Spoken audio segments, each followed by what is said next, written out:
Drama के start में हम हमारी हीरोइन सुनैन को देखते हैं जो सू फैमिली की नाजायज़ बेटी होती है। वो अपने डैड की बातें सोच रही होती है कि तुम्हारी बहन की सगाई हुओ जीचेन से होने वाली है, तो मैं तुम्हें ऑर्डर देता हूँ कि जल्द से जल्द एक आदमी ढूंढो और शादी कर लो और जीचेन के बारे में सोचना बंद करो। भूलो मत कि तुम्हें सू फैमिली ने पाल पोस कर बड़ा किया है। अब सुनैन सिविल ब्यूरो में किसी से शादी कर रही थी, तभी लॉयर पूछती है कि जब तुम्हारी शादी हो चुकी है तो तुम यहाँ पर क्या कर रही हो। जिसे सुनकर सुनैन तो हैरान हो जाती है। जिस बंदे के साथ वो आई होती है वो पूछने लगता है कि जब तुम पहले से ही शादीशुदा हो तो मुझसे शादी क्यों कर रही हो। तो सुनैन उससे माफ़ी मांगने लगती है और वो लड़का गुस्सा होते हुए वहाँ से चला जाता है। जिसके बाद सुनैन मैरिज डॉक्यूमेंट की कॉपी देखने लगती है जो कि उसने अंदर से ले ली होती है और सोचने लगती है कि आखिर ये हुओ बयान है कौन। मैंने तो कभी इस आदमी को देखा भी नहीं, तो शादी तो इम्पॉसिबल है। और उसकी फ़ोटो को बड़े ही ध्यान से देखने लगती है। सुनैन किसी को उसकी फ़ोटो खींचकर भेजते हुए कहती है कि इसका पता करो। जिसके बाद सू हाउस दिखाया जाता है जहाँ पर सुनैन अपनी स्टेप सिस्टर सुएन जो कि सू फैमिली की बड़ी और जायज़ बेटी होती है उसे जाकर बताती है कि मैंने मैरिज सर्टिफिकेट ले लिया है और वहाँ से जाने लगती है। अभी सुएन की चमची जो कि सू फैमिली की मैड होती है सुनैन से कहने लगती है कि तुम्हें तो पता ही होगा कि शादी के बाद तुम्हें मिस्टर जीचेन से दूर रहना है, तुम्हें अपनी आइडेंटिटी नहीं भूलनी है। मिस्टर जीचेन मैडम के फियांसे हैं और बहुत ही अमीर फैमिली से बिलोंग करते हैं, तो अपनी गंदी नज़र उन पर मत डालना। इन उसे चिढ़ाते हुए कहने लगती है कि ये सब मत कहो बेचारी को, वैसे मेरी बहन है बड़ी सुंदर, तभी तो जीचेन 4 सालों से इसके पीछे पड़ा हुआ था। चमची कहने लगती है कि तो क्या हुआ, शादी तो मिस्टर जीचेन की आपसे ही हो रही है। सुनैन तो उनकी बातों से इरिटेट हो जाती है और कहती है कि हो गया तुम लोगों का, और इनको ताना देते हुए कहने लगती है कि शुरू से ही तुम्हें मेरी ही हर चीज़ दी जा रही है और आज भी तुम मेरा ही मैन ले रही हो, तो तुम सोच लेना कि मैंने सू फैमिली का कर्ज उतार दिया मुझे बड़ा करने का। और वहाँ से जाने लगती है। इन तो चिढ़ जाती है और कहने लगती है कि तुम तो शादी के बाद बड़ी ही टफ हो गई हो, आखिर तुमने शादी किससे की है, मैं जानना चाहती हूँ। तभी उनके डैड आ जाते हैं और बताने लगते हैं कि मिस्टर हुओ बयान शादी के बारे में बात करने आ रहे हैं। सुनैन सोचने लगती है कि ये तो सेम नेम और सेम सरनेम है जो कि मेरे हस्बैंड का है। जिसके बाद हमारे हीरो की एंट्री होती है। यान सिटी का रिचेस्ट पर्सन है और हुआ ग्रुप का प्रेसिडेंट। उसके साथ जिचेन भी होता है जो कि उसका नेफ्यू होता है। सुनैन जैसे ही यहाँ पर यान को देखती है तो वो हैरानी से सोचने लगती है कि ये तो वही फ़ोटो वाला बंदा है, क्या ये मुझे जानता है। तभी यान डैड को अंदर आने के लिए कहते हैं, जिसे चमती तो इनको कहने लगती है कि हुआ फैमिली के प्रेसिडेंट खुद आए हैं, इसका मतलब कि वो आपको कितनी ज़्यादा रिस्पेक्ट देते हैं। और जाकर सुनैन को सुनाने लगती है कि तुम्हें तो जीचेन ने देखा भी नहीं। यहाँ पर डैड यान से शादी के बारे में बात करने ही लगते हैं, तभी उसे कॉल आ जाती है और वो बाहर चला जाता है। और सुनैन को यही सही मौका लगता है यान से शादी के बारे में पूछने का, तो वो भी उसके पीछे जाती है। एक्चुअल में यान की ग्रैंडमा खो गई थी क्योंकि उन्हें अल्जीमर यानी कि भूलने की बीमारी थी, इसी वजह से वो बहुत ज़्यादा टेंशन में था। तभी सुनैन उसके सामने आ जाती है और हेजिटेट होते हुए उसे हस्बैंड कहने लगती हैं, जिसे सुनकर यान तो हैरान हो जाता है। उसकी अजीब सी हरकतें देखकर वो उसे इग्नोर करके वहाँ से जाने लगता है। तो सुनैन कहने लगती है कि क्या तुम मुझे नहीं जानते। यान कहता है कि ये बहुत आउटडेटेड तरीका हो गया है बात स्टार्ट करने का। सुनैन हैरान हो जाती है कि ये भी मुझे नहीं जानता और सोचने लगती है कि क्या सिविल ब्यूरो वालों ने रॉन्ग इन्फॉर्मेशन दी है। सुनैन यान से कहने लगती है कि ऐसा कुछ नहीं है, मैं तुमसे बात नहीं करना चाहती, वैसे मैं तुम्हें बताना चाहती हूँ कि हमारी शादी हो चुकी है। इसे सुनकर यान मुस्कुराने लगता है। तो सुनैन कहती है कि तुम्हें मुझ पर भरोसा नहीं है ना, और वो मेरी सर्टिफिकेट की कॉपी दिखाने लगती है, जिसे देखकर यान उसी का मजाक उड़ाते हुए कहता है कि तुम्हारे पास क्या ओरिजिनल डॉक्यूमेंट नहीं है, थोड़ा प्रोफेशनली तो काम करो यार, और उसे धक्का मारकर वहाँ से चला जाता है। सुनैन चिल्लाने लगती है कि मैं झूठ नहीं बोल रही हूँ, तुम्हें यकीन नहीं है तो सिविल कोर्ट जाकर चेक कर लो। तभी वहाँ पर इन आ जाती है और उसे सुनाने लगती है कि अब तुम्हें जीचेन नहीं मिला तो तुम मिस्टर हो को सीड्यूस करने लग गई मुझसे बदला लेने के लिए। सुनैन कहने लगती है कि तुम खुद को कुछ ज़्यादा ही इंपॉर्टेंस नहीं देती। तभी उसकी नज़र सुएन की नौकरानी पर पड़ती है जो कि किसी ओल्ड लेडी को परेशान कर रही थी। सुनैन दौड़ते हुए उसके पास जाती है और चमची को ओल्ड लेडी को परेशान करने से रोकती है, लेकिन इन तो कहने लगती है कि इस गरीब भिखारी को अंदर किसने आने दिया। तभी सुनैन कहती है कि तुम जानबूझकर दूसरों को परेशान कर रही हो, मैं पुलिस को बुला दूंगी। ग्रैंडमा तो बड़ी हैरानी से सुनैन की तरफ देख रही होती है और फिर उससे कहने लगती है कि ग्रैंड डॉटर इन लो, मैंने तुम्हें ढूंढ ही लिया, ये कोई और नहीं यानी कि ग्रैंडमा थी। चमची और इन तो काफ़ी ज़्यादा खुश हो जाते हैं कि इसका हस्बैंड कितना ज़्यादा गरीब है और उसकी इंसल्ट करने लगते हैं और ग्रैंडमा का भी मजाक बनाने लगते हैं कि तुम्हारे पास तो कोई पैसे नहीं होंगे, क्या तुम खाना खाना चाहती हो। तभी सुनैन देखती है कि ग्रैंडमा के गले में फ़ोन और कार्ड है। वो चेक करती है और सोचने लगती है कि इन्हें तो अल्जीमर है। ग्रैंडमा इनसे कहने लगती है कि तुम बहुत ज़्यादा बुरी हो, तुम्हें पता नहीं है कि मेरा पोता कौन है। इन तो और ज़्यादा टीस करते हुए पूछने लगती है कि कौन है तुम्हारा पोता, कोई गैंगस्टर है क्या। ग्रैंडमा उसे यान का नाम बताने जाती है लेकिन तभी भूल जाती हैं और इन उन्हें और ज़्यादा चिढ़ाने लगती है। सुनैन उसे ऐसा करने से मना करती है और कहती है कि तुम बहुत ज़्यादा बोल रही हो, लेकिन इन तो चुप होने का नाम ही नहीं ले रही थी। तो ग्रैंडमा भी कह देती है कि तुम बहुत ही ज़्यादा बदतमीज़ हो, तुमसे कोई भी शादी नहीं करने वाला। जिसे सुनकर इन बहुत ज़्यादा गुस्सा करने लगता और ग्रैंडमा पर हाथ उठाने वाली थी, तभी सुनैन उल्टा उसी को थप्पड़ लगा देती है और दोनों चमची और इनको वहाँ से भगा देती है। और ग्रैंडमा से प्यार से बात करने लगती है और कहने लगती है कि चलो आपके बदले मैं आपकी फैमिली को इन्फॉर्म कर देती हूँ। ग्रैंडमा से फ़ोन लेकर यान को कॉल लगा देती है। इधर यान घर पहुँच चुका था, जहाँ पर उसका असिस्टेंट उससे माफ़ी मांग रहा होता है कि हम ग्रैंडमा का अच्छे से ख्याल नहीं रख पाए। जब यान कॉल अटेंड करता है तो सुनैन मजाक करते हुए कहने लगती है कि तुम्हारी ग्रैंडमा हमारे पास है। तो यान कहने लगता है कि तुम्हें कितने पैसे चाहिए, जिसे सुनकर सुनैन हंसने लगती है और कहती है कि मैं मजाक कर रही थी, मेरे पास तुम्हारी ग्रैंडमा है, अपनी ग्रैंडमा को ले जाओ, पर इनका अच्छे से ख्याल रखना। तभी ग्रैंडमा सुनैन से फ़ोन छीन लेती है और कहने लगती है कि मैंने तुम्हारी वाइफ ढूंढ ली है। तो यान कहने लगता है कि मेरी तो शादी भी नहीं हुई, आपने मेरी वाइफ को कहाँ से ढूंढ लिया। तो ग्रैंडमा उस पर गुस्सा करने लगती है कि अगर तुमने मेरी बहू को नहीं पहचाना तो मैं घर नहीं आऊँगी, और गुस्सा कर कॉल कट कर देती है। जो देखकर सुनैन तो हैरान हो जाती है। उनका मैसेज आता है कि ग्रैंडमा का कुछ समय के लिए ख्याल रखो, उनकी हेल्थ बिल्कुल भी ठीक नहीं है। उन्हें डॉक्टर ने स्पेशल इंस्ट्रक्शन दिए हैं कि वो ज़्यादा एक्साइटेड ना हो, और साथ ही उसको 3 लाख युआन भी भेज देता है, जिसे देखकर सुनैन तो हैरान हो जाती है कि इस आदमी को क्या हो गया है। ऐसे ही किसी अजनबी के पास अपनी ग्रैंडमा को कैसे रहने दे सकता है। ग्रैंडमा तो उसे बहू मान चुकी थी और उसे कहने लगती है कि चलो हम तुम्हारे घर चलते हैं। जिसके बाद सुनैन ने ग्रैंडमा के लिए खाना बनाया होता है। उसे बताता है कि बॉस आपने जो फ़ोटो सेंड की थी वो इस सिटी का सबसे रिचेस्ट पर्सन है, जो कि हुओ ग्रुप का प्रेसिडेंट है। आपको भी फ्लैश मैरिज के लिए और कोई नहीं मिला था, आप इसे कैसे पीछा छुड़ाओगे। आपकी अनस्टेबल मैरिज कंपनी के लिए बिल्कुल भी अच्छी नहीं है। सुनैन सोचने लगती है कि मुझे जल्द से जल्द कोई ना कोई तरीका ढूंढना ही होगा इससे डिवोर्स लेने का। नेक्स्ट सीन में सुनैन हुओ ग्रुप में कुरियर मैन बनकर पहुंच जाती है, जिसे देखकर यान कहने लगता है कि क्या तुम सच में कुरियर मैन हो, तुम्हारी हिम्मत तो देखो, तुम मेरे केबिन तक पहुंच गई, लगता है मुझे अपनी सिक्योरिटी चेंज करनी पड़ेगी। सुनैन कहने लगती है कि मैं सच में कुरियर मैन हूँ और यहाँ पर 8 सालों से काम करती हूँ, और क्या पॉसिबल नहीं है कि मैं स्टडी और वर्क साथ में करूँ। और उसे अपनी आईडी दिखाने लगती हैं, जिसे देखकर यान कहने लगता है क्या तुम सच में कुरियर देने आई हो। सुनैन कहने लगती है कि क्या हम शादी के बारे में बात कर सकते हैं। यान सुनैन के क्लोज जाकर कहने लगता है कि जो जिचेन और तुम्हारे बीच में हुआ उसके बाद तुम मुझसे शादी करने में इंटरेस्टेड हो। सुनैन कुछ कहने वाली थी, तभी उसका फ़ोन बजने लगता है, जो कि ग्रैंडमा की कॉल होती है। वो उससे कहने लगती है कि मेरे पास पहनने के लिए कुछ भी नहीं है, तो मैं कुछ खरीदने जा रही हूँ। सुनैन सोचती है कि अगर ये फिर से भूल गई तो सब कुछ गड़बड़ हो जाएगी। तो वो कहने लगती है कि अब रुकिए, हम साथ में चलते हैं, मैं बस अभी आ रही हूँ। और वहाँ से तेज़ी से निकलते हुए यान से कहने लगती है कि अगर तुम्हें मुझ पर विश्वास नहीं है ना, तो एक बार सिविल अफेयर ब्यूरो जाकर पता कर लो। जिसके बाद सुनैन और ग्रैंडमा शॉपिंग के लिए पहुँचते हैं। उसी शॉपिंग मॉल में इन अपने डैड और चमचे के साथ आई होती है। डैड इनसे कहते हैं कि तुम पहली बार हुआ हाउस जाने वाली हो तो अच्छे से ग्रैंडमा के लिए कपड़े खरीदना, क्योंकि उन्हें कपड़े बहुत ज़्यादा पसंद है, तो उनकी पसंद का खास ख्याल रखना। और वो क्लोथिंग एरिया की तरफ जाने लगते हैं, लेकिन तभी डैड को कॉल आ जाती है और वो वहाँ से चले जाते हैं और इन कपड़े खरीदने चली जाती है। वहीं ग्रैंडमा और सुनैन भी शॉपिंग कर रहे होते हैं। तभी वहाँ पर इन और चमची आ जाते हैं और ग्रैंडमा को सुनाने लगते हैं कि तुम तो महंगे कपड़े अफोर्ड ही नहीं कर सकते, और उनसे वो कपड़े मांगने लगती है जो कि ग्रैंडमा ने पसंद किए थे। सुनैन देने से मना कर देती है। तभी वहाँ पर डैड भी आ जाते हैं और कहने लगते हैं कि तुम होती कौन हो मेरी बेटी को मना करने वाली, चुपचाप उसे चाहिए वो दे दो। तभी उनकी नज़र ग्रैंडमा पर पड़ती है और वो सोच में पड़ जाते हैं कि क्या ये हुओ फैमिली की ग्रैंडमा है, लेकिन वो यहाँ पर क्या करेगी। ये सोचकर वो इस बात को टाल देते हैं और सुनैन से झगड़ा करने लगते हैं और उससे वो कपड़े छीन लेते हैं, जिससे कि सुनैन को बहुत बुरा लगता है। तभी ग्रैंडमा को उनकी छोटी बहू यानी कि जीचेन की मॉम का कॉल आता है। वो कहने लगती है कि मॉम, आप और यान घर पर क्यों नहीं हैं, जीचेन की वाइफ मिलने आने वाली है, तो आप जल्दी घर आ जाए। ग्रैंडमा खुश हो जाती है और सुनैन को अपने घर चलने को कहती है। जिसके बाद वो लोग हुआ हाउस पहुंचते हैं। यहाँ पर जैसे ही इन उन्हें देखती है तो दोबारा से उन्हें परेशान करने लगती है कि तुम यहाँ पर क्या कर रहे हो, और उसकी चमची भी उन्हें काफ़ी कुछ सुनाने लगती है कि ये जरूर मिस्टर हो को फिर से सीड्यूस करने यहाँ आई होगी, इसकी हिम्मत तो देखो। ग्रैंडमा दोनों को इग्नोर करके अंदर जाने लगती है, तो चमची तो ग्रैंडमा को और उल्टा सीधा सुनाने लगती है, जिससे कि ग्रैंडमा की तबीयत खराब हो जाती है।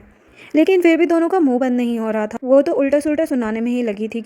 और सुनैन को भी सुनाने लगती है कि तुम एक नाजायज़ बेटी हो और शादीशुदा होते हुए भी यहाँ पर मिस्टर यान को सीड्यूस करने आई हो।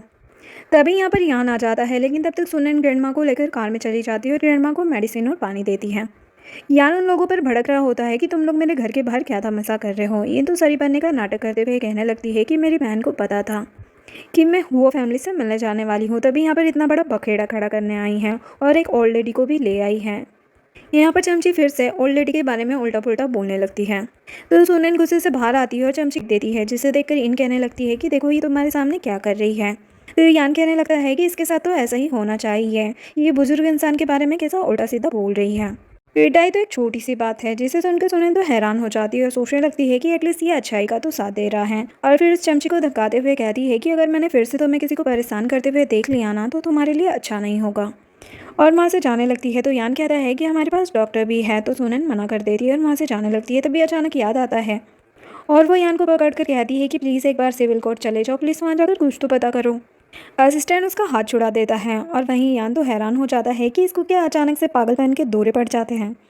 अब यहाँ पर इन यान के सामने नाटक करने लगती है कि मुझे भी ऑलरेडी की बहुत ज़्यादा चिंता हो रही थी, वो तो मेरी ये मैट की गलती है जो कभी मेरी बात सुनती ही नहीं है, और सारा दोष अपनी चमची पर लगाने लगती है और उसे माफ़ी मांगने के लिए कहती है, तो चमची भी तुरंत ही माफ़ी मांगने लगती है।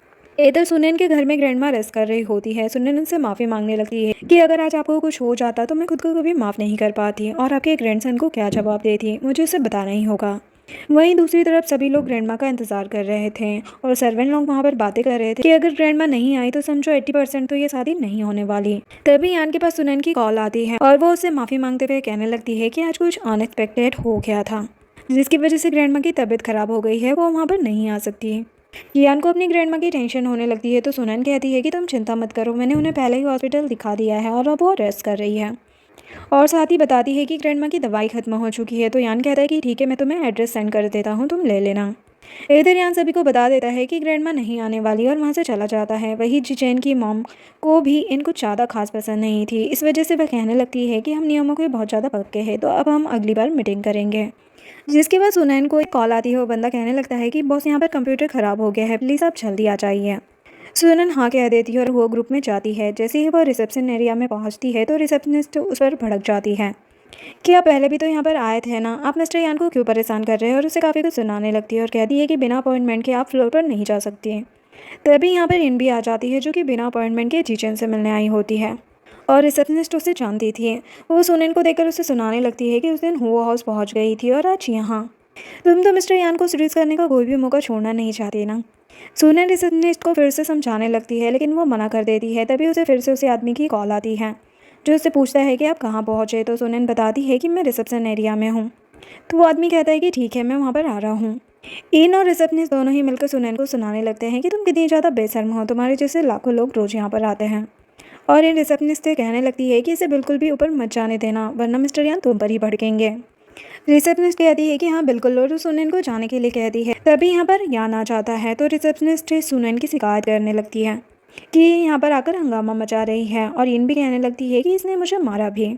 तो सुनैन उससे कहने लगती है कि तुमने कुछ नहीं किया क्या, लेकिन इन तो शरीफ बनने का नाटक कर रही थी। वहीं असिस्टेंट कहने लगता है कि मिस सू, यहाँ कंपनी चल रही है, आप यहाँ पर ऐसा नहीं कर सकते, और अपने बॉडीगार्ड को बोलकर सुनैन को वहाँ से निकालने लगता है। तभी वहाँ पर वो आदमी पहुँच जाता है जिसने कि सुनैन को बुलाया था, और सबको रोकते हुए कहता है कि ये हमारी मेंटेनेंस कंपनी की बॉस है और मैंने ही इन्हें यहाँ पर बुलाया है। जिससे उनका असिस्टेंट तो हैरान हो जाता है और कहने लगता है कि क्या आप सच में मेंटेनेंस कंपनी की बॉस हैं, आपने पहले क्यों नहीं बताया। तो सुनैन कहने लगती है कि मैंने बताया था। यान को सुनाने लगती है कि क्या तुम मेंटेनेंस वर्कर के साथ ऐसे ही बिहेव करते हो, शायद तुम्हारी कंपनी मेंटेनेंस वर्कर को हल्के में ले रही है। तो असिस्टेंट कहने लगता है कि ऐसा कुछ नहीं है, हम सभी एम्प्लॉयज़ को इक्वली ट्रीट करते हैं। तो सुनैन कहने लगती है कि तो फिर ये क्या था, ये तो बिना अपॉइंटमेंट के अंदर घुस रही थी। तो सुनकर इन तो हड़बड़ा जाती है और कहने लगती है कि मैं तो बस जिचेन से मिलने आई थी, और यान को समझाने की कोशिश करती है लेकिन यान उसकी कोई भी बात नहीं सुनता और कहने लगता है कि ये ऑफिस है, तुम्हारे अपने पर्सनल मैटर्स ऑफिस के बाहर रखो। जो सुनकर इन एम्बेरस होकर वहाँ से चली जाती है और यान रिसेप्शनिस्ट को भी फायर कर देता है। जिसके बाद सुनैन और यान दोनों ही वहाँ से चले जाते हैं। सुनैन को अचानक से कुछ याद आता है और वो यान को कॉल करती है, लेकिन उसका कॉल बिजी आ रहा होता है। कॉल में यान को एक बंदा बताता है कि आपके प्राइवेट किचन की बुकिंग हो चुकी है। जिसके बाद यान कॉल कट कर देता है और असिस्टेंट को आज का सारा मैटर संभालने के लिए कहता है। सुनैन वहाँ से जा रही होती है, तभी असिस्टेंट उसके पास आ जाता है और कहने लगता है कि मैं अच्छे से जानता हूँ कि आप हमारे बॉस के बारे में ही सोच रहे हैं, लेकिन जब तक मैं हूँ तब तक आप हमारे बॉस को परेशान नहीं कर सकते। तो सुनैन भी उसे चिढ़ाते हुए कहती है कि सच्ची। तो असिस्टेंट कहता है कि हाँ। तो सुनैन कहती कि ठीक है, देख लेते हैं, और दोनों वहाँ से चले जाते हैं। नेक्स्ट सीन में ग्रैंडमा यान को कॉल करती है। यान उनके बारे में पूछने लगता है कि कल आपकी तबीयत खराब हो गई थी, तो आप कैसी है। ग्रैंडमा कहती है कि मैं बहुत अच्छी हूँ और मेरी बहू मेरा बहुत अच्छे से ख्याल रखती है। तो यान फिर से उन्हें समझाने लगता है कि मेरी शादी नहीं हुई है, जिस पर ग्रैंडमा गुस्सा हो जाती है और कहने लगती है कि मेरी बहू बहुत ही ज़्यादा सुंदर है और बहुत ही अच्छी है, और गुस्से से फ़ोन कट कर देती है। जो देखकर यान सोचने लगता है कि उस लड़की ने ग्रैंडमा का बहुत अच्छे से ख्याल रखा है, लेकिन पता नहीं एक्चुअल में वो क्या चाहती है। नेक्स्ट सीन में यान प्राइड किचन में होता है, जहाँ पर उसकी मीटिंग जिंग नाम के एक बंदे से हो रही थी। वहीं असिस्टेंट सोच रहा था कि सुनैन ने मुझे कहा था कि हम जल्दी मिलने वाले हैं, क्या वो यहाँ पर भी आएगी। फिर सोचता है कि नहीं नहीं, मैं कुछ ज़्यादा ही सोच रहा हूँ। तभी वहाँ पर चीफ सेफ आती है, यानी कि सुनैन। जिसे देखकर असिस्टेंट तो हैरान हो जाता है और कहने लगता है कि तुम यहाँ पर क्या कर रही हो। तो सुनैन कहती है कि मैं यहाँ की चीफ हूँ। जिसे देखकर असिस्टेंट कहने लगता है कि तुम्हारे पास सर्टिफिकेट है। तो सुनैन उसे अपना सर्टिफिकेट दिखाती है। तो वो कहता है कि क्या तुम 5-5 जॉब्स करती हो। तो सुनैन हाँ। असिस्टेंट कहता है कि मुझे ऐसा लगता है कि तुम हमारे बॉस का पीछा कर रही हो। तो सुनैन के पास जाकर कहती है कि तुम एक बार सिविल कोर्ट जाकर देख तो लो। यहाँ पर जो जिंग होता है वो बड़ी गंदी नजरों से सुनैन को देख रहा होता है और उसे छूने लगता है। तो सुनैन उस पर भड़क जाती है। वो कहता है कि तुम वैसे भी 5-5 जॉब करती हो तो एक और सही, तुमने इतने टाइट कपड़े लड़कों को छूने के लिए ही तो पहने हैं ना। तभी यान कहने लगता है कि तुम्हारा बहुत हुआ। तो जिंग यान से माफी मांगने लगता है और सुनैन को जोर से धक्का दे देता है, जिसकी वजह से वो यान के ऊपर ही गिर जाती है। तो यान कहता है कि अगर तुम्हारा हो गया हो तो उठ जाओ। सुनैन उठने लगती है, तभी सुनैन दोबारा गिर जाती है, जिससे वो गलती से उसे टच कर लेती है, जिसे देखकर असिस्टेंट तो हैरान हो जाता है। जिसके बाद सुनैन सोच रही होती है कि उसने आज मेरा साथ दिया, वैसे वो दिल का अच्छा है, पर मेरा विश्वास क्यों नहीं करता। मुझे जल्दी से जल्दी उसे विश्वास दिलाना ही होगा और डिवोर्स पेपर्स उसके घर भेजने होंगे। इधर असिस्टेंट यान से कहता है कि सुनैन बार बार आपके क्लोज आने की कोशिश करती है, जरूर कोई ना कोई बात है। तभी सुनैन यान को मैसेज करती है और कहने लगती है कि मुझे दवाई मिल गई है। तो यान कहता है कि मैं ग्रैंडमा से मिलना चाहता हूँ। सुनन कहती है कि ठीक है, मैं तुम्हें एड्रेस भेज देती हूँ। यान अपने असिस्टेंट से कहने लगता है कि इस लड़की में और सुनन में कितना ज़्यादा डिफरेंस है। ये लड़की कितनी ज़्यादा अच्छी है जो मेरी ग्रैंडमा की देखभाल कर रही है और वो सुनन मिसेस हुओ बनने के सपने देख रही है। नेक्स्ट सीन में डेड को पता चल चुका था कि सुनन की वजह से इनको काफ़ी ज़्यादा डांट पड़ी है यान से, जिसकी वजह से वो सुनन पर बहुत ज़्यादा गुस्सा हो रहे होते हैं और कहने लगते हैं कि हमें उसे सबक सिखाना ही होगा। और डैड गुस्से से वहाँ से चले जाते हैं तो बहुत ही ज़्यादा खुश हो जाती है। इधर ग्रैंडमा ने अपनी खुशी से सुनैन के लिए नूडल्स बनाए थे, तभी वहाँ पर एन और उसके डैड आ जाते हैं और उसे सिटी छोड़ने के लिए कहते हैं। सुनैन मना करने लगती है तो इन कहने लगती है कि तुमने मिस्टर यान को कुछ ज़्यादा ही परेशान कर दिया है, इसी वजह से वो चाहते हैं कि तुम इस सिटी को छोड़ दो और यहाँ से गायब हो जाओ। जो सुनकर सुनैन को थोड़ा अजीब लगता है। एन अपने बैग से टिकट निकालती है और उसे पेन की टिकट देती है। सुनैन भी मुकर जाती है और कहने लगती है कि मैं यहाँ से कहीं नहीं जा रही हूँ। तो एन उसे पैसे देती है और दफ़ा होने के लिए कहती है। सुनैन फिर भी मना कर देती है। तो डैड उस पर गुस्सा करने लगते हैं कि तुम हमारी इज्जत कब तक डुबोती रहोगी, यहाँ से दफ़ा क्यों नहीं हो जाती, तुम्हारी वजह से सू फैमिली कितना सफ़र कर रही है। सुनैन कहने लगती है कि यान और मेरे बीच का मामला मैं खुद ही संभाल लूँगी। तो यिन कहती है कि हाँ क्यों नहीं, सीरियस करके ना। डैड सुनैन से कहने लगते हैं कि तुमने हमारा जीना हराम कर रखा है और अपने बॉडीगार्ड को सुनैन को पकड़कर उसका सामान पैक करवा कर एयरपोर्ट ले जाने के लिए कहते हैं। बीच में ग्रैंडमा आ जाती है और उन्हें रोकने लगती है कि तुम मेरी बहू को क्यों परेशान कर रहे हो। तो एन उल्टा ग्रैंडमा को ही सुनाने लगती है कि तुम पहले भी मुझे परेशान कर चुके हो। सुनैन ग्रैंडमा को वहाँ से भेज देती है और बॉडीगार्ड को देखते हुए उनसे लड़ाई करने का विचार बनाने लगती है। वही ग्रैंडमा तो बहुत ज़्यादा टेंशन में आ जाती है कि कहीं वो मेरी बहू को हर्ट ना कर दे और वह यान को कॉल करने का ट्राई करने लगती है। और वही सुनैन बॉडीगार्ड से लड़ने लगती है तो इन और ज़्यादा बॉडीगार्ड्स को बुलाकर सुनैन को पकड़वा देती है और ग्रैंडमा को भी दूसरे रूम से लाने के लिए कहती है। इन ग्रैंडमा का गला पकड़ लेती है और नैन को धमकी देने लगती है कि अगर तुमने मेरी बात नहीं मानी तो मैं इस बुढ़िया को मार दूंगी, जिससे सुनैन डर जाती है और हाँ कहने लगती है। इन फिर भी ग्रैंडमा को नहीं छोड़ती और उन्हें टॉर्चर करने लगती है। तो सुनैन उससे कहती है कि ग्रैंडमा को छोड़ दो, तुम जो कहोगी मैं वही करूँगी। इन उसे नील डाउन होकर उसके सामने गिड़गिड़ाने के लिए कहती है। ग्रैंडमा कहने लगती है कि मेरा ग्रैंडसन यान है और वो तुम्हें जिंदा नहीं छोड़ेगा। लेकिन इनको तो उनकी बात पर भरोसा नहीं होता और उन्हें टॉर्चर कर रही होती है। सुनैन भी नील डाउन हो जाती है, तभी वहाँ पर यान आ जाता है और इनको ऐसे देखकर खींचकर वो इनके मुंह पर एक थप्पड़ जड़ देता है और सुनैन को ग्रैंडमा को वहाँ से ले जाने के लिए कहता है। सुनैन ग्रैंडमा को ले जाती है। डैड तो यान को देखकर पागल ही हो जाते हैं और यान से माफ़ी मांगने लगते हैं और कहने लगते हैं कि बहुत बड़ी मिसअंडरस्टैंडिंग है। और इन भी यान से माफ़ी मांगने लगती है कि मुझे नहीं पता था कि ये तुम्हारी ग्रैंडमा है। दोनों ही भिखारियों की तरह यान के सामने गिड़गिड़ाने लगते हैं, पर यान उनकी एक बात नहीं मानता और उनके साथ सारे कॉन्ट्रैक्ट और कॉपरेशन कैंसिल कर देता है और साथ ही रिचन और इनकी एंगेजमेंट भी कैंसिल कर देता है और वहाँ से चला जाता है। डैड तो शौक में ही आ जाते हैं कि अब हमारी फैमिली पूरी तरीके से बर्बाद हो जाएगी। तभी इन कहती है कि ग्रैंडमा को अल्जाइमर है, वो अपनी याददाश्त भूल चुके होंगे। तो सुनैन ने जरूर उनसे झूठ बोला होगा। उसका हस्बैंड जरूर कोई गैंगस्टर ही होगा जिसको हो फैमिली के बारे में सब कुछ पता होगा। डैड कहने लगते हैं कि उसका हस्बैंड चाहे जो हो, लेकिन सू फैमिली को अब तुम ही बचा सकती हो। तुम जाकर जीचेन से बात करो और उससे जाकर मनाओ, भीख मांगो, कुछ भी करो और उसे कहो कि वो तुमसे एंगेजमेंट ना तोड़े। यान पूछने लगता है कि क्या तुम इसी के बारे में बात कर रही थी, और मैं तो कभी सिविल कोर्ट गया ही नहीं, तो हमारी शादी कैसे हो सकती है। ग्रैंडमा उन्हें ओरिजिनल मैरिज सर्टिफिकेट दिखाती है, जिससे यान को विश्वास हो जाता है और वो सोचने लगता है कि इसका मतलब कि ये झूठ नहीं बोल रही थी। सुनैन कहने लगती है कि अब तो तुम्हें विश्वास हो गया ना कि मैं झूठ नहीं बोल रही थी। तो अब चुपचाप मेरे साथ सिविल कोर्ट चलो, हम डिवोर्स फाइल प्रोसीजर स्टार्ट करते हैं। जिसे सुनकर यान तो हैरान हो जाता है कि डिवोर्स, और ग्रैंड माँ की भी तबीयत खराब हो जाती है डिवोर्स का नाम सुनकर। डॉक्टर आकर बताता है कि ग्रैंड माँ की तबीयत अब ठीक है, पर इन्हें अचानक से कोई सदमा नहीं मिलना चाहिए। ग्रैंड माँ को होश आता है। ग्रैंड माँ भूल चुकी थी और उनसे कहने लगती है कि मुझे सपना आया था कि तुम दोनों डिवोर्स ले रहे हो। जो सुनकर सुनैन कुछ कहने वाली थी, तभी यान उसका हाथ पकड़कर उसे रोक देता है और कहता है कि नहीं नहीं ग्रैंड माँ, ऐसा कुछ भी नहीं है। ग्रैंड माँ कहती है कि अब सच में तुम मेरी बहू हो। सुनैन तो कुछ कह ही नहीं पाती और यान को इशारे करती है।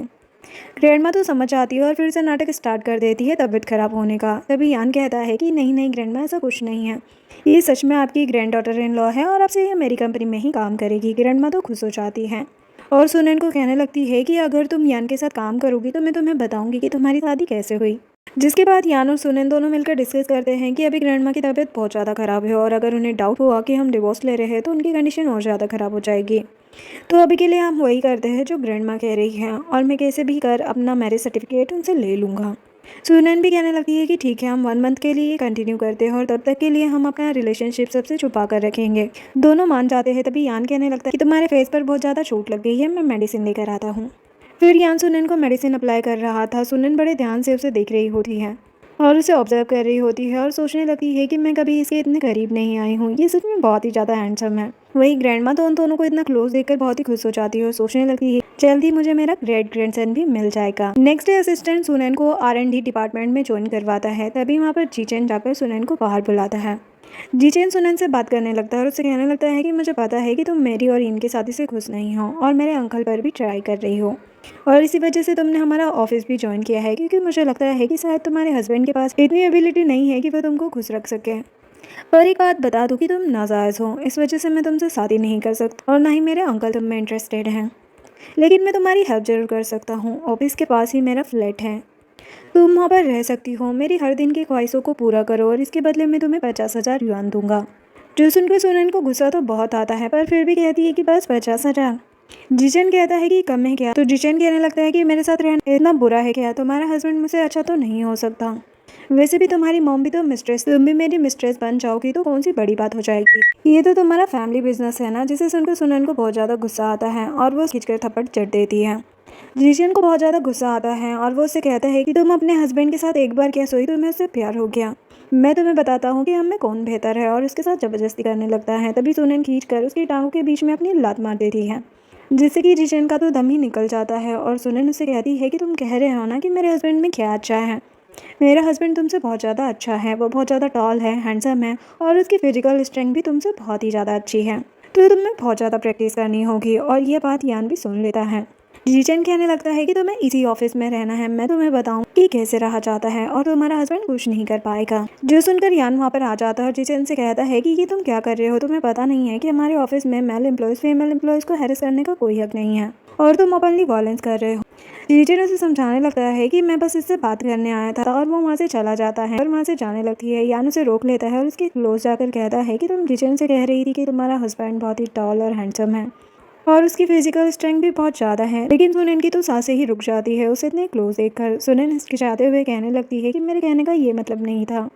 यान कहता है कि मुझे नहीं पता कि तुम्हारा और उसका रिलेशनशिप कैसा था, पर अब तुम जिशन से दूर रहो क्योंकि तुम्हारा हस्बैंड है। सुनैन ओके कहती है और उसे खुद से दूर कर वहाँ से चली जाती है। जिसके बाद सुनैन को कॉल आता है जो उसे बताता है कि सभी लोग उस मेल डॉक्टर को ढूंढ रहे हैं, पर किसी को यह नहीं पता कि इसके पीछे तो एक हार्टलेस लड़की है। तो हमें क्या करना चाहिए? मतलब कि सुनैन ही वो सीक्रेट मेल डॉक्टर होती है। सुनैन कहने लगती है कि एक तो तुम बहुत ज़्यादा डर जाते हो, तुम्हें डरने की ज़रूरत नहीं है। वो कहता है कि वैसे मैंने यान का इनविटेशन एक्सेप्ट कर लिया है। तो ही दूसरी तरफ इन जिचेन को मनाने की कोशिश कर रही होती है। तो जिचेन उस पर ही भड़कने लगता है कि मैंने तुम्हें 10 बार कहा है कि सुनैन से पंगा मत लो। अब देख लो कि तुमने क्या किया। तुम्हारी वजह से ग्रैंडमा और मेरे अंकल ने ही एंगेजमेंट तोड़ दी। अब मैं कुछ नहीं कर सकता। तभी इन अपना खुरापाती दिमाग दौड़ाती है और उससे कहने लगती है कि मुझे पता है कि तुम उस फेमस मेल डॉक्टर को ढूंढ रहे हो, मैं उसे जानती हूँ और मैं उसे तुम्हारे लिए बात कर सकती हूँ। फिर तुम उसे अपने R&D डिपार्टमेंट में ज्वाइन करवा सकते हो। जिचेन कहता है लेकिन वो तो बहुत ही मिस्टीरियस है, क्या तुमने उसे देखा है? तो इन झूठ बोल देती है और कहने लगती है कि हाँ, मैंने उसे देखा है। मेरी मॉम ने उसकी स्कूलिंग की फंडिंग की थी, जिससे वो हमारी बात नहीं टालेगा। और मन ही मन सोचने लगती है कि अभी मुझे बस हमारा रिश्ता बचाना है, इसे कोई फ़र्क नहीं पड़ता कि मैं अभी तुमसे झूठ बोल रही हूँ। फिर क्या हुआ अगर मैं और मेरी मॉम उसे नहीं जानते, लेकिन मैं तुम्हें इस बारे में बाद में बता दूंगी। जिचेन सोचने लगता है कि इस डॉक्टर की हेल्प से मैं R&D डिपार्टमेंट में अच्छे से काम कर पाऊंगा और जिससे मुझे अपने अंकल के नीचे नहीं दबा रहना पड़ेगा। इन जिचेन से कहने लगती है कि पर इससे पहले मेरी एक शर्त है। जिचेन कहता है कि तुम यही चाहती हो ना कि तुम दोबारा हमारी फैमिली में आ जाओ। तो ठीक है, मैं कोई रास्ता निकालता हूँ। इन उससे कहने लगती है कि मुझे इस ऑफिस में भी ज्वाइन करना है। तो जिचेन कहता है कि मेरी भी कंडीशन है, तुम जाकर सुनैन से बात करो और उसे मेरी मिस्ट्रेस बनने के लिए कहो। जिससे इन तो हैरान हो जाती है। जिचेन बेशर्मों की तरह कहता है कि मैं चाहता हूँ कि तुम दोनों बहनें मेरे साथ रहो।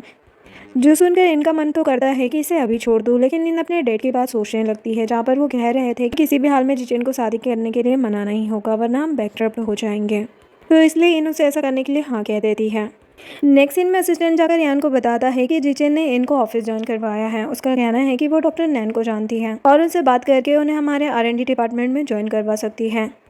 लेकिन मैंने पता किया है कि डॉक्टर नैन को इस बारे में कुछ भी नहीं पता। तो यान कहने लगता है कि ये कभी नहीं सुधरेगी, अभी इसे फ़ायदा उठाने दो। इन कंपनी ज्वाइन कर लेती है और यहाँ पर टीम लीडर सबको बताता है कि ये डॉक्टर नैन को जानती है और वो हमें ज्वाइन करने वाले हैं। जो सुनकर सुनैन तो हैरान हो जाती है, क्योंकि डॉक्टर नैन तो वही थी और उसे कोई नहीं जानता था। अब सुनैन का घर जाने का टाइम हो जाता है, तो सुनैन वहाँ से उठकर जाने लगती है। तभी इन उसे रोक लेती है और कहने लगती है कि सभी लोग ओवर टाइम कर रहे हैं, तो तुम घर क्यों जा रही हो? यहाँ का काम कौन करेगा? तुम्हारे घर जाने से एम्प्लॉयज़ को इफेक्ट पड़ेगा। जिसे टीम लीडर भी उल्टा सुनैन को कहता है कि तुम्हें भी ओवर टाइम करना होगा। एक लड़की कहने लगती है, लेकिन इसे तो खुद मिस्टर यान ने हायर किया है। तो टीम लीडर कहता है कि अगर तुम्हारे पास एबिलिटी नहीं है तो तुम्हारा बैकग्राउंड जितना मर्जी स्ट्रॉन्ग हो, तुम यहाँ पर नहीं टिक सकते हैं।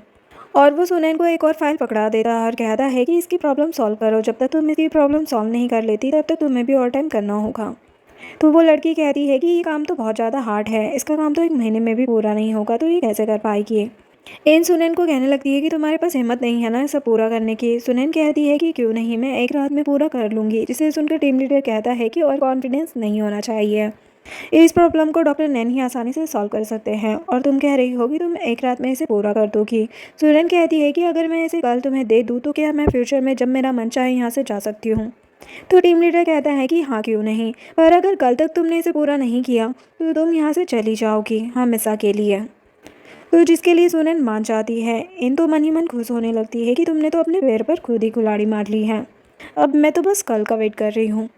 इधर असिस्टेंट जाकर यान को बताता है कि सुनैन ने तो पहले ही दिन टीम लीडर से बेट लगा ली है। जिसे सुनकर यान कहने लगता है कि वो तो बहुत ज़्यादा कॉन्फिडेंट लग रही है और वहाँ से जाने लगता है। तो असिस्टेंट कहता है कि फ़ाइल, तो यान कहता है कि फ़ाइल मैं कल देख लूँगा, अब मुझे ग्रैंड माँ से मिलने जाना है, और वहाँ से चला जाता है। असिस्टेंट सोचने लगता है कि तुम ग्रैंड माँ से मिलने जा रहे हो या फिर सुनैन से।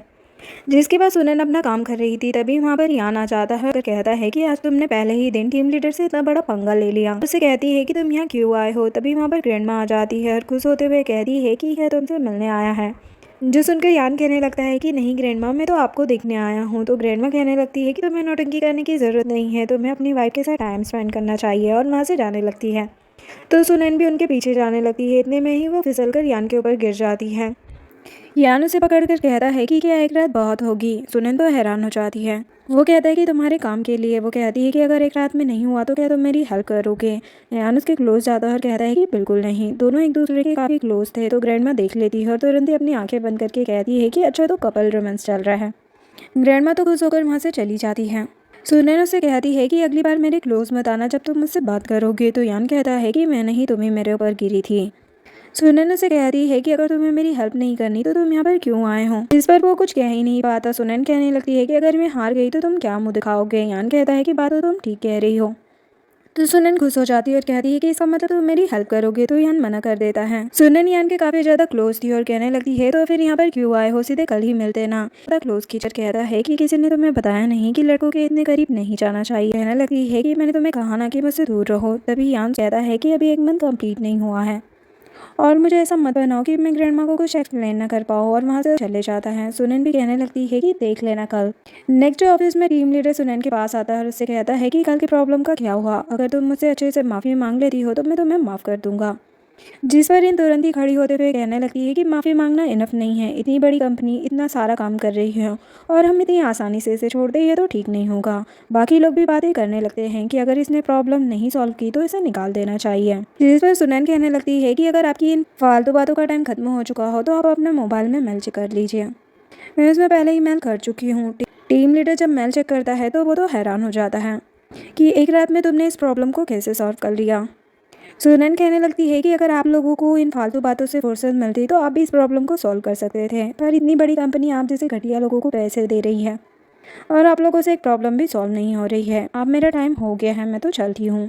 तभी वहाँ पर जीजन आ जाता है और उसे प्रोजेक्ट देते हुए कहता है कि ये तुमने ही बनाया है ना। तो सुनैन कहती है कि हाँ मैंने ही बनाया है, क्या इसमें कोई प्रॉब्लम है।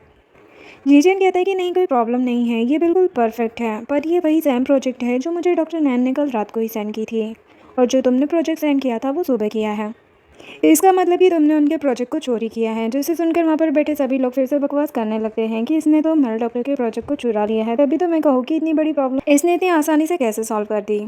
लेकिन सुनैन को तो उसकी बातों पर बिल्कुल भी भरोसा नहीं हो रहा होता। वो कहने लगती है कि तुम्हारे पास क्या सबूत है। जिजन अपना फ़ोन निकालता है और अपना सबूत दिखाता है कि ये प्रोजेक्ट मुझे रात को ही मिल चुका था, जो तुमने भेजा है वो सुबह के टाइम पर। जो देखकर सुनैन तो हैरानी हो जाती और सोचने लगती है कि ये ज़रूर इनका काम होगा। फिर कल रात का फ्लैशबैक दिखाया जाता है जहाँ पर सुनैन ने अपना प्रोजेक्ट पूरा कर लिया था और वो वॉशरूम चली जाती है। तभी वहाँ पर एन आ जाती है और उसका प्रोजेक्ट चुरा लेती है। सुनैन सोच रही होती है कि शायद कल रात मेरे वॉशरूम जाने के बाद ही ये सब कुछ हुआ है।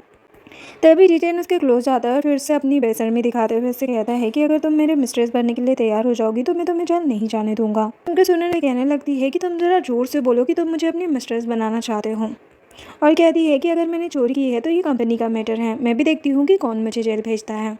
और वहाँ से चली जाती है। जो सुनकर जिजन एम्बेरस हो जाता है और मन ही मन सोचता है कि मैं भी देखता हूँ कि तुम कब तक ऐसे काम करोगी, अभी तुम्हें खुद के सामने भीख मांगने पर मजबूर कर दूंगा। नेक्स्ट सीन में यान सुनैन से पूछता है कि वैसे उस प्रोजेक्ट का हुआ क्या था। तो सुनैन कहती है कि क्या तुम्हें मुझ पर विश्वास नहीं है। तो कहने लगता है कि नहीं, मुझे तुम पर विश्वास है, तुम ऐसा कुछ नहीं कर सकती। जो देखकर सुनैन को हंसी आ जाती है। यान कहने लगता है कि तुम हंस क्यों रही हो, तुम्हें पता है अभी सिचुएशन तुम्हारे अगेंस्ट चल रही है।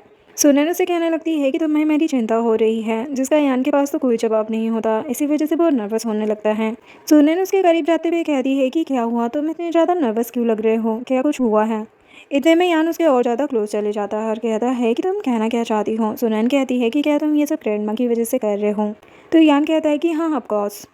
यहाँ पर सुनैन का दिल तो जोरों से धड़कने लगता है। तभी यहाँ पर असिस्टेंट आकर बताता है कि मिस्टर जीचन ने अर्जेंट मीटिंग बिठाई है इस प्रॉब्लम को सॉल्व करने के लिए। अब मीटिंग में जीजन टीम लीडर को एविडेंस के तौर पर बुलाता है, जो झूठ बोलता है कि कल रात मैंने सुनैन को इनके वर्किंग प्लेस पर जाते हुए देखा था, जहां मैंने देखा कि सुनैन ने इनके लैपटॉप से डॉक्टर नैन के प्रोजेक्ट को चुरा लिया था। जो सुनकर सुनैन कहने लगती है कि तुम्हें पता नहीं है कि फेक गवाही देना इलीगल है, जिसे टीम लीडर कहता है कि मैं झूठ नहीं बोल रहा हूँ। तभी जीजन कहता है कि सब कुछ साबित हो चुका है, सुनैन ने चोरी की है तो इसे हमें निकाल देना चाहिए। तभी यान उन्हें रोकता है और अपने असिस्टेंट को बुलाता है। असिस्टेंट यहाँ पर मिस्टर जी को लेकर आता है, जो कि डॉक्टर नैन का असिस्टेंट होता है, जिसे देखकर इन तो परेशान हो जाती है कि कहीं उसका झूठ ना पकड़ा जाए, क्योंकि उसने तो मेल डॉक्टर के नाम पर झूठ बोला था। वही रीजन मिस्टर जी से कहता है कि अब हम इस केस को और भी ज़्यादा ध्यान देंगे, क्योंकि अब स्पेशली डॉक्टर नैन के इस केस को सुनने आए हैं। तो मिस्टर जी कहने लगते हैं कि हाँ मैं इसीलिए यहाँ आया हूँ क्योंकि मुझे डॉक्टर नैन को इनोसेंट साबित करना है। जिचेन तो समझ ही नहीं पाता, तो वो ये समझ लेता है कि शायद ये बताने आया है कि डॉक्टर नैन का प्रोजेक्ट ही असली है। तभी इन कहने लगती है कि हम डॉक्टर नैन पर कोई भी डाउट नहीं कर रहे हैं, हमें तो पता है कि सुनैन ने चोरी की है और ये प्रोजेक्ट डॉक्टर नैन का ही है। तभी यहाँ पर यान मिस्टर जी को बोलने के लिए कहता है। तो मिस्टर जी कहता है कि जहाँ तक मुझे याद है कि डॉक्टर नैन ने कभी भी इनको कोई भी प्रोजेक्ट नहीं दिया है। तो मैं इनसे पूछना चाहता हूँ कि आपके पास ये प्रोजेक्ट कहाँ से आया। तो इन कहने लगती है कि मुझे डॉक्टर नैन ने पर्सनली सेंड किया था, जो कि शायद आपको नहीं पता होगा। मिस्टर जी कहते हैं कि चलो हम डॉक्टर नैन से ही पूछ लेते हैं, और वो सुनैन से पूछने लगता है कि क्या आपने इनको प्रोजेक्ट सेंड किया है, जिससे इनका जिचेन तो हैरान हो जाता है और उल्टा इनका ही हाथ पकड़कर कहता है कि तुम्ही ने मुझसे कहा था कि मैं डॉक्टर नैन को जानती हूँ, और उसे खींचकर थप्पड़ मार देता है कि तुम स्टार्टिंग से ही मुझसे झूठ बोल रही हो, और टीम लीडर को भी थप्पड़ मार देता है कि तुमने इसके साथ टीम अप करके मुझसे झूठ बोला। यहाँ पर यान टीम लीडर और इन दोनों को ही निकाल देता है और जीजन की पोजीशन को भी घटाकर एक नॉर्मल एम्प्लॉय बना देता है, और उस मीटिंग को वहीं पर ख़त्म करते हैं और सभी लोग वहाँ से चले जाते हैं। यान सुनैन के डॉक्यूमेंट उसे देता है, तो सुनैन बड़ी ही एटीट्यूड के साथ उसके सामने हाथ बढ़ाते हुए कहती है कि तुम ऐसे ही मुझे फ्यूचर में भी एडवाइस देते रहना। वहीं दूसरी तरफ इन जीजन से माफ़ी मांग रही होती है कि मुझे नहीं पता था, जरूर उसने मुझे फ्रेम किया होगा। जीजन उस पर गुस्सा करने लगता है कि तुम्हारी वजह से मुझे इतनी ज़्यादा एम्बेरसमेंट सहना पड़ा है, अब तुम्हारा और मेरा कोई लेना देना नहीं है, और वहाँ से जाने लगता है। तो इन बोल पड़ती है कि प्लीज़ मुझे छोड़कर मत जाओ, मैं तुम्हारे बच्चे से प्रेग्नेंट हूँ। जो सुनकर जीजन कहता है कि क्या तुम सच बोल रही हो कि ये सच में मेरा बच्चा है। जिस पर इन कहती है कि हाँ अगर तुम्हें मुझ पर विश्वास नहीं है तो तुम डीएनए करवा सकते हो, मैं हमेशा से एक ही आदमी के साथ हूँ, वो तुम हो। जीजन कहने लगता है कि तुमने मुझे इस बारे में पहले क्यों नहीं बताया। इन कहती है कि मुझे भी कल ही पता लगा, तो जीचन उसे कहता है कि तुम्हें अपना आप खास ख्याल रखना होगा और अब तुम मेरे साथ मेरे घर चलो। दोनों हक करते हैं। इन सोचने लगती है कि अब तो मैं एक अमीर इंसान की वाइफ बन ही जाऊंगी और मेरे रास्ते में किसी को नहीं आने दूंगी। इधर यान ग्रैंडमा से कहता है कि आप बहुत टाइम से यहाँ पर हैं, अब आपको वापस घर चलना चाहिए। ग्रैंडमा साफ साफ मना कर देती है कि मैं अपनी बहू को छोड़कर कहीं नहीं जाने वाली, अगर मैं जाऊंगी तो ये भी जाएगी। यान तो मन ही मन खुश होने लगता है, लेकिन सुनन तुरंत ही मना कर देती है। तो यान उसे आंखें दिखाता है तो सुनन अपनी बात पलटते हुए कहने लगती है कि ये ठीक नहीं होगा ग्रैंडमा। तो ग्रैंडमा कहती है कि इसमें ठीक क्या नहीं है, मैं जाऊंगी तो तुम भी जाओगी और अगर तुम नहीं जाओगे तो मैं भी घर वापस नहीं जाऊंगी। तो यान कहता है कि ऐसा नहीं हो सकता है, आपका बर्थडे आने वाला है और आप ही वहाँ पर नहीं रहोगी तो कितना बुरा लगेगा। तो ग्रैंडमा कहती है कि ठीक है, मेरे साथ मेरी ग्रैंड डॉटर इन लॉ भी जाएगी। तो यान ओके बोल देता है क्योंकि मन ही मन तो वो यही चाह रहा होता है। सुनैन और यान आपस में बातें कर रहे थे तो सुनैन सोच रही थी कि क्या सच में मुझे अपने घर रखना चाहता है, कि इसका दिल बदल चुका है। और फिर यान से कहती है कि आपको हमारे बीच का एग्रीमेंट याद है ना। तो यान उस कहता है कि कौन सा एग्रीमेंट, लेकिन फिर कहने लगता है कि अभी ग्रैंडमा की तबीयत बिल्कुल भी ठीक नहीं है तो मैं उन्हें बिल्कुल भी हर्ट नहीं करना चाहता। जैसे ही वो ठीक होगी मैं तुम्हें डिवोर्स दे दूंगा। और मन ही मन सोचने लगता है कि अगर ग्रैंडमा चाहेगी तब ना। सुनन को तो बहुत ही ज़्यादा गुस्सा आता है कि मैं कुछ ज़्यादा ही सोच रही थी, तो अभी भी मुझे डिवोर्स देना चाहता है। इधर इन हुआ फैमिली पहुंच चुकी थी और यहाँ पर बहुत खुश होकर टीचर की मॉम से बात कर रही थी। तभी वहाँ पर ग्रैंडमा और सुनन भी आ जाती हैं। मैं जैसे ही इनको वहाँ पर देखती है तो कहने लगती है कि ये बैड वुमन यहाँ पर क्या कर रही है, जल्दी से मेरे घर से बाहर निकालो। यानो ने कहता है कि इस औरत को मेरे घर के अंदर किसने आने दिया। तो जीचन की मॉम कहती है कि इसके पेट में हो फैमिली का बच्चा है। उनके बीच में बहस स्टार्ट हो जाती है और जीचन और इनको वहाँ से रूम में भेज देती है और यान को इमोशनली ब्लैकमेल करने लगती है कि इसके फादर भी चले गए हैं और अब मेरे पास मेरा एक ही बेटा है और तुम मेरे साथ ऐसा बिहेव कर रहे हो। यान कहता है कि ठीक है, ये यहाँ पर रह सकती है पर तब तक जब तक ये कोई गड़बड़ी ना करे। अगर इसने कोई भी गड़बड़ की तो इसके साथ साथ जीचेन को भी पनिशमेंट मिलेगी। जिसे सुनकर जीचेन की मॉम तुरंत ही मान जाती है और पूछने लगती है कि सुनैन यहाँ पर क्यों आई है। तो यान कहने लगता है कि वो ग्रैंडमा के बड़े तक उनकी देखभाल करेगी। इधर इन खाना खा रही होती है तभी वो सर्वेंट को डांटने लगती है कि तुम मुझे ऐसा खाना खिलाओगे, तुम्हें पता नहीं है कि मेरे पेट में यहाँ का वारिस है। और उसे डांटकर खाने को ले जाने के लिए कहती है। तभी वहाँ पर सुनैन आ जाती है जिसे देखकर इन कहने लगती है कि मैं तो भूल ही गई थी कि हमारे घर में गेस्ट भी आए हुए हैं, तो तुम ये खाना ऐसे दे दो। सुनैन कहती है कि क्या कभी तुमने अपनी शक्ल देखी है आईने में, जो फालतू बकवास करती रहती हो। इन कहने लगती है कि क्या तुम जेलस हो कि मैं इतने बड़े घर की बहू बनने वाली हूँ और तुम यहाँ पर सिर्फ ग्रैंडमा की सेवा करने आई हो और उनके बर्थडे तक ही यहाँ पर रहने वाली हो, उसके बाद तो तुम्हें यहाँ से दफ़ा कर ही दिया जाएगा। मैं तो जिशन के बच्चे से प्रेग्नेंट हूँ, तो आज नहीं तो कल मेरी से शादी हो ही जाएगी। तुम्हें क्या लगता है कि मिस्टर यान तुमसे शादी करेंगे? वो तुम्हारे कभी नहीं होने वाले। सुनैन कहती है कि ऑफकोर्स वो मेरा होगा। जिसके बाद किचन में सर्वेंट ग्रैंडमा के ऑर्डर पर सुनैन और यान के लिए सूप बना रहे थे, जो बाहर से इन सुन लेती है और उसका दिमाग दौड़ने लगता है। जिसके बाद ग्रैंडमा यान और सुनैन को सूप सर्व करती है और उनसे कहने लगती है कि तुम्हें तो पता ही है कि जिजेन का बच्चा होने वाला है, अब तुम मुझे बताओ कि तुम लोग मुझे कब ग्रेट ग्रैंडसन दे रहे हो। जिसे सुनकर दोनों ही एम्बेरस हो जाते हैं। ग्रैंडमा कहने लगती है कि मेरे जाने से पहले एक ग्रैंड चाइल्ड दिखा दो। जिसे सुनैन से कहने लगती है कि आप ऐसी बातें क्यों कर रही है, आपको कुछ नहीं होने वाला। ग्रैंडमा दोनों को अच्छे से सूप पिलाती है। फ्लैशबैक दिखाया जाता है जहाँ पर इन ने उस सूप में ड्रग मिला दी थी और सोचने लगती है कि जब यान को पता चलेगा कि तुम उसे सेड्यूस करने के लिए ये सब तरीके अपना रही हो तो वो जरूर तुम पर चार्ज करेगा। अब यहाँ पर ग्रैंडमा दोनों को ही रूम में छोड़ देती है। दोनों को ही काफ़ी ऑकवर्ड फील हो रहा होता है और उसे अचानक हॉट फील होने लगता है और यान को भी काफ़ी गर्मी लग रही होती है। दोनों ही एक दूसरे के क्लोज आ जाते हैं। अब हॉटनेस की वजह से ही दोनों ही एक दूसरे के क्लोज आना चाहते थे। इतने में यान उससे अलग होता है और है कि कुछ ना कुछ तो गड़बड़ जरूर है, तुम भी खुद को काम डाउन करो, मैं भी फ्रेश होकर आता हूँ। वहीं दूसरी तरफ इन ने उन दोनों की करीब हुई फोटो खींच ली थी और वो ज़्यादा खुश हो रही थी कि 2 दिन बाद ग्रैंडमा का बर्थडे आ रहा है और उस दिन इन दोनों की फ़ोटोज़ पब्लिक कर दूंगी। तब मैं देखती हूँ कि तुम कैसे इस घर में रह सकती हो और यान के करीब जा सकती हो। नेक्स्ट डे ग्रैंडमा सुनैन से पूछती है कि क्या कल रात तुम अच्छे से सोए। सुनैन को तो कल रात की बातें याद आ जाती है।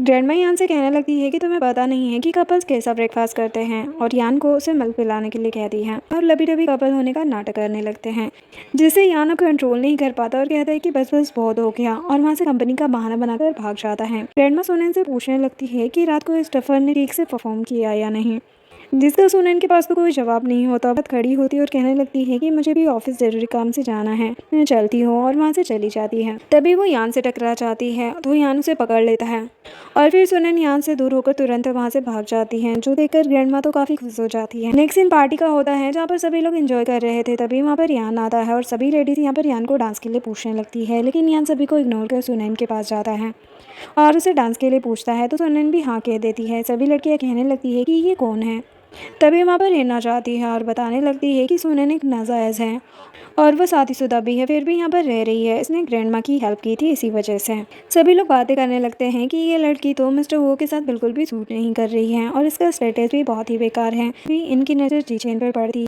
तो इन जीचेन के पास जाती है, उसे डांस के लिए पूछती है। जीचेन कहता है कि तुम प्रेग्नेंट हो, यहाँ क्या कर रही हो? तो वो नाटक करते हुए कहती है कि जब तक तुम मेरे साथ हो मुझे कुछ नहीं होगा। तो वो इनको अपना ख्याल रखने के लिए कहता है और वो सुनैन और यान से जेलस फील कर रहा होता है, जो कि इन भी देख लेती हैं। जीजेन को सुनैन के बारे में बोलने लगती है कि वो बहुत ही गंदी लड़की है। अब ये यान को सेड्यूस कर रही है और ग्रैंडमा भी इसके हाँ में लाती है और इसे यान की वाइफ भी बताती है, जो सुनकर जीजेन को बहुत ही बुरा लगता है। इन आग में घी डालते हुए कहती है कि मुझे हुआ हाउस में रहते हुए टाइम हो गया, मैंने इनको कितनी बार एक दूसरे के क्लोज देखा है। इधर यान और सुनैन आपस में डांस करते हुए बातें कर रहे थे। सुनैन कहती है कि तुमने मुझसे पहले क्यों नहीं बताया कि मुझे तुम्हारा डांस पार्टनर बनना है। तो यान कहने लगता है कि वैसे भी मैं किसी और का पार्टनर कैसे बन सकता हूँ जब मेरी वाइफ इतनी क्यूट और लवेबल है। असिस्टेंट यान के पास आकर कहता है कि इंटरनेशनल कॉल आया है जिनसे बात करना जरूरी है। तो वो सुनैन को एक्सक्यूज करके असिस्टेंट के साथ चला जाता है। तभी सारी लड़कियां सुनैन के पास आती है और उसे सुनाने लगती है कि मैंने सुना है कि तुम शादीशुदा होकर भी यान पर डोरे डाल रही हो, तुम्हारी हिम्मत कैसे हुई? जैसे तुम्हारी मॉम थी तुम भी वैसी ही हो। सुनैन कहती है कि आज ग्रैंडमा का बर्थडे है तो मैं यहाँ पर कोई भी तमाशा नहीं करना चाहती और वहाँ से जाने लगती है। तभी वहाँ पर जीचेन भी आ जाता है और कहने लगता है कि तुम्हें याद नहीं है कि तुमने मेरे साथ क्या किया था। सुनैन कहती है कि मैंने क्या किया था। तो जीचेन कहता है कि शायद तुम भूल गई हो, तुम स्कूल के दिनों में मेरा पीछा करती थी और मुझे हर जगह रोक लेती थी और मुझे सीड्यूस करने की कोशिश करती थी और यह बात सारे स्कूल में फैली थी। सुनैन कहती है कि मैं तुम्हारा पीछा कर रही थी। जीजन कहता है कि हाँ, तुमने सिर्फ मुझे नहीं सीरीज किया बल्कि बहुत से आदमियों को सीरीज किया था, जैसे मेरे अंकल को। वहाँ पर खड़ी लड़कियाँ फिर से बकवास स्टार्ट कर देती है कि तुम तो कह रही थी कि तुमने कुछ नहीं किया, तुम कितनी ज़्यादा बेशर्म हो। सुनैन कहती है कि मैंने तुमसे कहा ना कि आज ग्रैंडमा का बर्थडे है और मैं कुछ भी नहीं बोलना चाहती और वहाँ से जाने लगती है। लेकिन जीजन उसे रुककर कहता है कि तुमने मुझे अंदर समझ रखा है, जब से तुम मेरे घर पर आई हो मेरे अंकल के साथ घूम रही हो, बोलो मैं तुम शादीशुदा हो। तभी वहाँ पर इन भी आ जाती है और कहने लगती है कि क्या तुम प्रूफ देखना चाहती हो कि तुम्हारा मिस्टर यान के साथ कुछ चल रहा है, और उसे वही वीडियो दिखाने लगती है। जो देखकर सुनैन तो हैरान हो जाती है। दोनों मिलकर सुनैन को सुनाने लगते हैं। तो सुनैन इनसे कहने लगती है, अच्छा तो वो तुम थी जिसने हमें मेडिसिन दी थी, ग्रैंडमा नहीं। जो सुनकर इन कहती है कि तुम क्या बकवास कर रही हो, सबके सामने प्रूफ है और तुम मुझ पर ही दोष लगा रही हो। सभी लोग मिलकर सुनैन को सुनाने लगते हैं और वहाँ से निकलने के लिए कहते हैं। इन उसे कहने लगती है कि तुम यहाँ से निकलकर अपने हस्बैंड के पास क्यों नहीं चली जाती, या फिर ऐसे ही इंसल्ट करवाने का इरादा है। इस पर सुनैन कहती है कि अच्छा तो तुम ये जानना चाहती हो कि मेरा हस्बैंड कौन है, तो मैं तुम्हें बता दूं कि मेरा हस्बैंड वो बयान है। जो सुनकर इनको तो बिल्कुल भी विश्वास नहीं होता। वह कहने लगती है कि तुम कुछ भी बकवास करोगी, तुम्हें क्या लगता है कि हम तुम्हारी बात मान लेंगे? तो सुनैन भी कह देती है कि मुझे तुम्हें यकीन दिलाने की कोई ज़रूरत नहीं है, तुम होती कौन हो मुझसे ये पूछने वाली, तुम्हारी आइडेंटिटी क्या है। तभी सभी लोग उल्टा सुनैन को ही कहने लगते हैं। तभी वहाँ पर ग्रैंडमा आ जाती है और कहने लगती है कि खबरदार, जो मेरी बहू को किसी ने कुछ भी कहा, ये यान की वाइफ है। तो इन कहने लगती है कि शायद आप भूल रही हैं, यान ने अभी तक किसी से शादी नहीं की है, ये औरत झूठ बोल रही है। सुनैन कहती है कि सिर्फ ग्रैंडमा ही थी जिसे हमारी शादी के बारे में पता है और हमारे पास मैरिज सर्टिफिकेट भी है। तभी बाकी लोग कहने लगते हैं कि क्या पता तुमने वो मैरिज सर्टिफिकेट फेक बनवाया होगा। और जीजन भी ग्रैंडमा को ही वहाँ से जाने के लिए कहता है और अपने बॉडीगार्ड को बुला लेता है, जो ग्रैंडमा को पकड़कर वहाँ से ले जाए। ग्रैंडमा कहने लगती है कि तुम मेरा कहना नहीं मान रहे हो, खबरदार जो किसी ने मेरी बहू को हाथ लगाया। जीजन कहता है कि ये लड़की आपको मिसलीड कर रही है।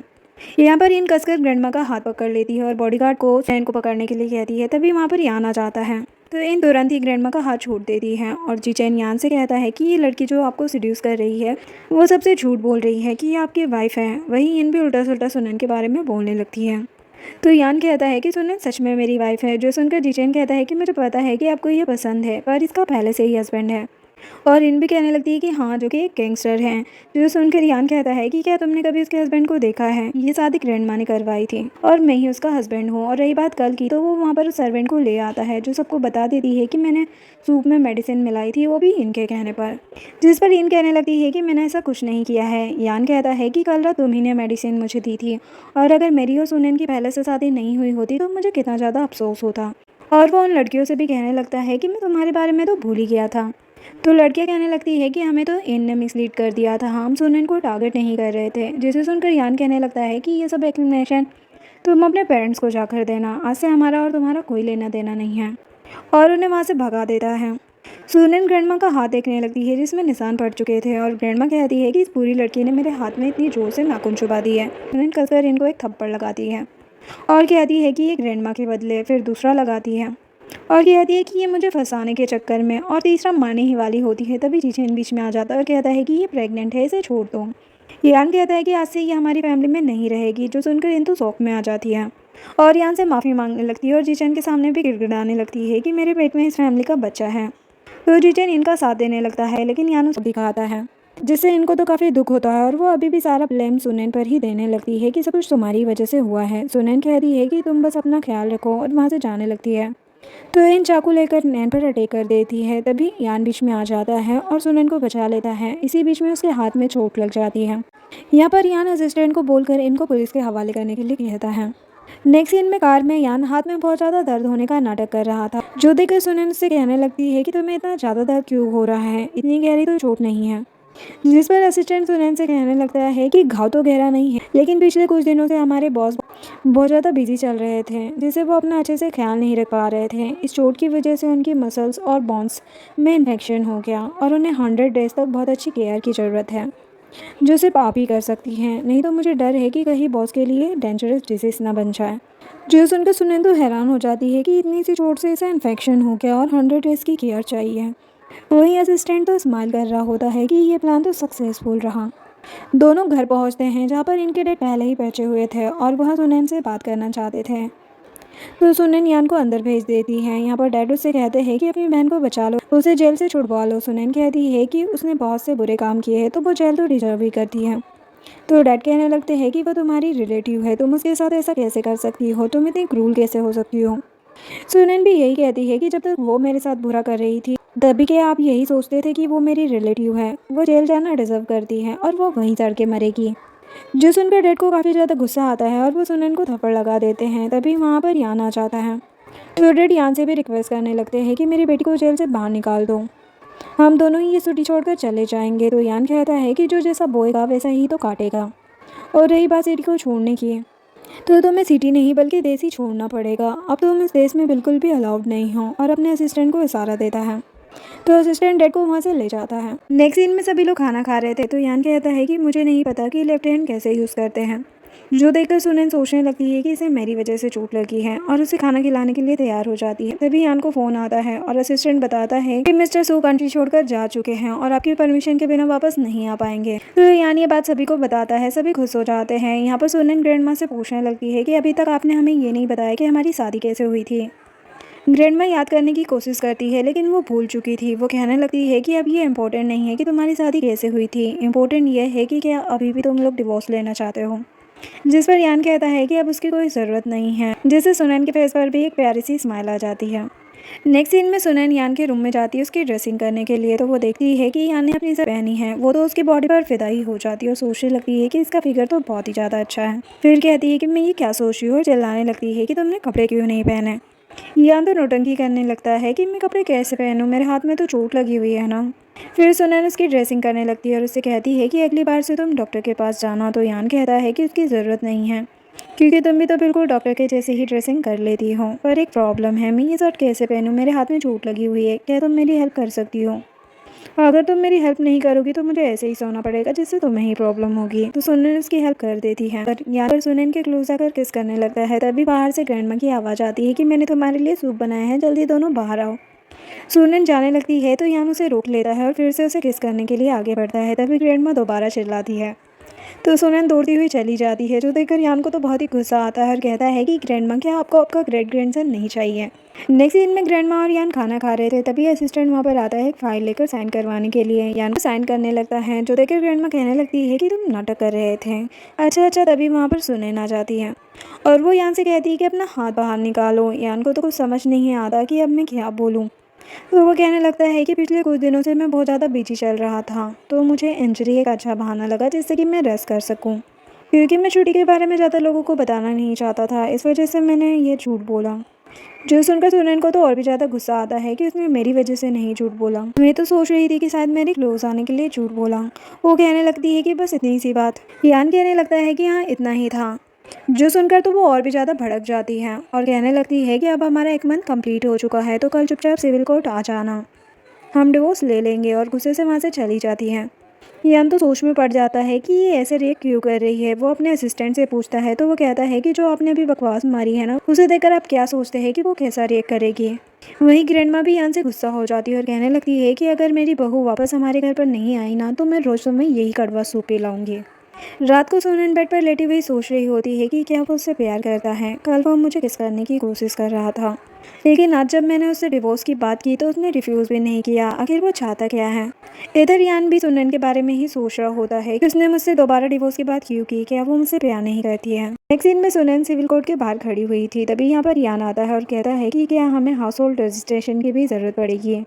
वो कहती है कि हाँ, क्या तुम भूल गए हो, चलो हम लेकर आते हैं। सुनैन को कहने लगता है कि आज मुझे ज़रूरी काम है, मुझे जाना होगा, हम कल मिलते हैं, और वहाँ से भाग जाता है। नेक्स्ट डे यान पहले ही सिविल कोर्ट के बाहर खड़ा हुआ था। जैसे ही सुनैन आती है तो उससे पूछने लगता है कि हमें बस हाउस होल्ड रजिस्ट्रेशन की ही ज़रूरत पड़ेगी ना।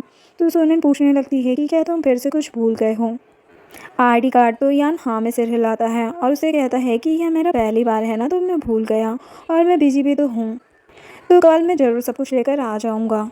सुनैन उससे कहती है कि कल तुम्हारी डेडलाइन है, अगर तुम कल सब कुछ लेकर नहीं आए ना तो देख लेना। जिसके बाद यान अपने असिस्टेंट से बात करता है कि मैं 2 बार एक्सक्यूज़ दे चुका हूँ, अब मैं दोबारा एक्सक्यूज़ नहीं दे सकता, तो मैं क्या करूँ। असिस्टेंट कहता है कि अगर आप सुनैन को डिवोर्स नहीं देना चाहते हैं तो आप सीधे जाकर उनसे बात क्यों नहीं कर रहे हो कि आप उन्हें पसंद करते हो, जैसे आपने मुझे बताया। यान कहता है कि ठीक है, कल के लिए तुम प्रिपेयर करो। Next day Sunain civil court के बाहर उसका वेट कर रही होती है और उसको गालियाँ भी दे रही होती है कि आज अगर उसने कोई नया बहाना लगाया ना तो मैं उसे छोड़ूंगी नहीं। तभी उसे कॉल आती है जो उसे बताते हैं कि ये ऑलरेडी गुम हो चुकी है, तो आप इसे ले जाइए। जो सुनकर सुनैन तुरंत ही दौड़ती हुई उस जगह पर पहुंचती है। तो यहाँ पर यान फ्लावर लेकर उसके पास आता है और उसे देने लगता है। उसके मन में तो लड्डू फूटने लगते हैं, लेकिन फिर भी कहती है कि वैसे तो मुझे फ्लावर्स बिल्कुल पसंद नहीं है, लेकिन तुमने काफ़ी ज़्यादा मेहनत की है, इसलिए मैं एक्सेप्ट कर लेती हूँ। जो सुनकर यान पे स्माइल करने लगता है और वो उससे कहता है कि वैसे तो हमारी शादी हो चुकी है, पर मैं तुम्हें परफेक्ट मैरिज प्रपोजल देना चाहता था, और उसके सामने रिंग करता है। सुनैन को तो बहुत ही ज़्यादा खुशी होती है, लेकिन फिर भी वो नौटंकी करते हुए कहती है कि वैसे तो मैं तुमसे डिवोर्स लेना चाहती थी, लेकिन शादी करके डिवोर्स लेकर फिर दोबारा शादी करना अच्छा नहीं होगा ना, तो इसका मतलब कि मैं तुम्हारी वाइफ ही रहूँगी, और उसके सामने हाथ कर देती है। यान उसे रिंग पहनाता और उसे उठाकर झूमने लगता है। दोनों काफ़ी खुश होते हैं। इसी के साथ ये ड्रामा एंड होता है। वीडियो पसंद आई हो तो लाइक शेयर एंड सब्सक्राइब करें। Thanks for watching.